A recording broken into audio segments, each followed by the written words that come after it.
OBC क्रांती मोर्चाच्या वतीने doctor Babasaheb Ambedkar यांची जयंती मोठ्या उत्साहात साजरी करण्यात आली।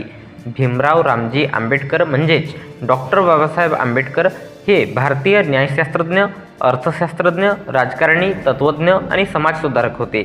त्यांनी दलित बौद्ध चळवळीला प्रेरणा दिली आणि अस्पृश्य दलित लोकांविरुद्ध होणारा सामाजिक भेदभाव नष्ट करण्यासाठी चळवळ उभारली। तसेच महिलांच्या आणि कामगारांच्या हक्कांचे समर्थन केले। ते पहिले ब्रिटिश भारताचे मजूरमंत्री, स्वतंत्र भारताचे पहिले कायदेमंत्री, भारतीय संविधानाचे शिल्पकार, भारतीय बौद्ध धर्माचे पुनरुज्जीवक होते। देशाच्या विविध क्षेत्रात दिलेल्या योगदानामुळे त्यांना आधुनिक भारताचे शिल्पकार किंवा आधुनिक भारताचे निर्माते असेही म्हणतात। अशा या महामानवाची 133वी जयंती मोठ्या उत्साहात ओबीसी क्रांती मोर्चाच्या वतीने साजरी करण्यात आली।